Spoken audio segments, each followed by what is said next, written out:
The last 2 decades of the 18th century were really an age of revolutions.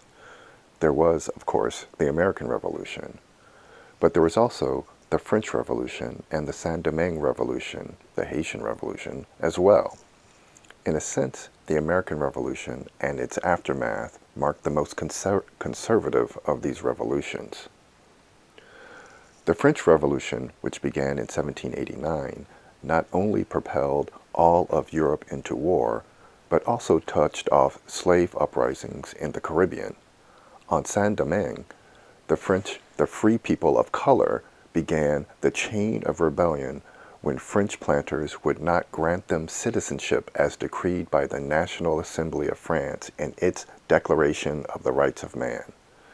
Beginning in 1791, a bloody 13-year revolution ensued, a complex web of wars among and between slaves, whites, free people of color, France, Spain, the United States, and Great Britain, which would eventually result in the creation of the first independent black nation in the Western world, Haiti. In 1794, France built upon the Declaration of the Rights of Man and officially abolished slavery in its colonies. Toussaint Louverture, the leader of the Saint-Domingue Rebellion, joined forces with the French Republic as a brigadier general and turned his troops against Spain. In 1797, Louverture was made commander-in-chief of the island. Following the defeat of both Spanish and British forces, Louverture began moving toward independence from France. With Toussaint Louverture as its governor for life, Saint-Domingue was still technically a French colony, but was acting more and more as an independent state. In 1802, Napoleon Bonaparte, who had seized power in France in 1799, sought to restore slavery to the West Indies through political guile and military force. Toussaint Louverture was captured and exiled, but the fighting continued under the leadership of Jean-Jacques Dessalines and Henri Christophe. However, Napoleon's plan collapsed when the 12-year revolt of slaves and free blacks in the French colony of Saint-Domingue succeeded. On January 1, 1804, Dessalines proclaimed himself ruler of the new nation, which was called Haiti, a higher place. As Napoleon's New World Empire disintegrated, the loss of Haiti made the French territory of Louisiana in North America unnecessary. The United States wanted to acquire the area near New Orleans primarily to guarantee its right to sail vessels down the Mississippi River. In addition, the United States wanted to possess the entire territory of Louisiana because so many American settlers and merchants were already in the region. The United States purchased for a total price of $15 million the territory, nearly doubling the size of the United States.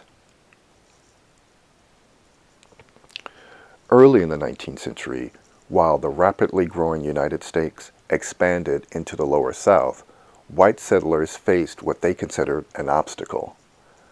This area was home to the Cherokee, Creek, Choctaw, Chickasaw, and Seminole nations. These Indian nations, in the view of the settlers and many other white Americans, were standing in the way of progress. Eager for land to raise cotton, the settlers pressured the federal government to acquire Indian territory. Andrew Jackson, from Tennessee, was a forceful proponent of Indian removal. In 1814, he commanded the U.S. military forces that defeated a faction of the Creek Nation. In their defeat, the Creeks lost 22 million acres of land in southern Georgia and central Alabama. In 1823, the Supreme Court handed down a decision which stated that Indians could occupy lands within the United States, but could not hold title to those lands. This was because, in the ruling by the Supreme Court, their right of occupancy, that is, their right to occupy the land, was subordinate, was less than the United States, the the nation's right of discovery. In response to the great threat this posed, the Creeks, Cherokee, and Chickasaw instituted policies of restricting land sales to the government. They wanted to protect what remained of their land before it was too late. Although the 5 Indian nations had made earlier attempts at resistance, many of their strategies were nonviolent. One method was to adopt Anglo-American practices such as large-scale farming, Western education, and slaveholding. This earned the nations the designations of the 5 civilized tribes. They adopted this policy of assimilation in an attempt to coexist with settlers and ward off hostility, but it only resulted in making white settlers jealous and resentful. The Cherokee used legal means in their attempts to safeguard their rights. They sought protection from land-hungry white settlers who continually harassed them by stealing their livestock, burning their towns, and squatting on their land. In 1827, the Cherokee adopted a written constitution declaring themselves to be a sovereign nation. They based this on United States policy. In former treaties, Indian nations had been declared sovereign so they would be legally capable of selling their lands. Now the Cherokee hoped to use this status to their advantage. The Cherokee went to the Supreme Court again in 1831. The court this time decided in favor of the Cherokee. It stated that the Cherokee had the right to self-government and declared Georgia's extension of state law over them to be unconstitutional. The state of Georgia refused to abide by the court decision, however, and President Jackson refused to enforce the ruling. In 1830, just a year after taking office, Jackson pushed a new piece of legislation called the Indian Removal Act through both houses of Congress. It gave the president power to negotiate removal treaties with Indian tribes living east of the Mississippi. Under these treaties, the Indians were to give up their lands east of the Mississippi in exchange for lands to the west, the recently acquired Louisiana Territory. For the next 28 years, the United States government forced the relocation of the southeastern nations. The Cherokee, for example, were tricked with an illegitimate treaty. The Cherokee were given 2 years to migrate voluntarily, at the end of which time they would be forcibly removed. In that time, by 1838, only 2,000 had migrated. 16,000 remained on their land. The U.S. government sent in 7,000 troops who forced the Cherokee into stockades at bayonet point. They were not allowed time to gather their belongings, and as they left, whites looted their homes. Then began the march known as the Trail of Tears, in which 4,000 Cherokee people died of cold, hunger, and disease on their way to the western lands. Most members of the 5 southeastern nations were relocated west, opening 25 million acres of land to white settlement and to slavery. The large-scale migration of both whites and forced migration of African American slaves was created largely by both national and international economic forces, resulting in the mechanization of weaving. Great Britain, on average, imported each year about 7 million pounds of cotton fiber through the 1770s. By 1821, Great Britain was importing 93 million pounds of raw cotton from the United States alone.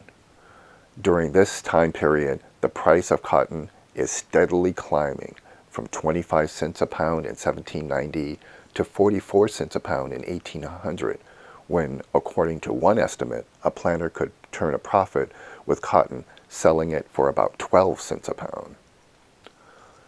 Eli Whitney's creation of a new cotton gin made the expansion inland in the South possible and encouraged the development of and planting of different varieties of a shorter staple crop, cotton.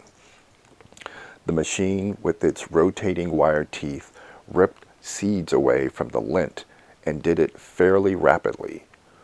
One person could hand seed, that is, take out the seed from the cotton fiber. One person could achieve this and wind up with about a pound of cotton at the end of the day. That same person, with the simplest of Whitney's devices, could gin 50 pounds of the same fiber in a day's time, and workers using improved models could gin even more. As land opened up through purchase, treaty, and defeat of the Native American populations, more and more whites and their slaves poured into the new territories. The result of this boom, of course, is the huge forced migration of African Americans, not only from Africa, but also from within the United States to the lower South. Between 1783 and 1808, the last quarter of a century of the external slave trade, well over 100,000 Africans, roughly 20% of all those who were brought to what became the United States, were brought into the nation. It appears that the vast majority of slaves who found themselves migrating to the Deep South did so in the earlier period, before 1808, as a result of their owners migrating. After this time period, after 1808, and with the growing boom in cotton, it seems clear that the majority of African Americans found themselves thrust into an interregional trade in slaves, in which slaves of the Upper South and the Atlantic coastal area were generally sold southward and westward into the Lower South. The expansion of the United States involved a complex set of factors and events linking Europe, the Caribbean, and North America. This movement west linked two revolutions to the forced removal of indigenous populations, technological innovation to the spread and entrenchment of slavery. The rise of cotton reflected changes in the lives of Native Americans, African Americans, white Americans, the English, the French, and Haitians. These changes marked a significant shift in the societies and economies of each people and each nation.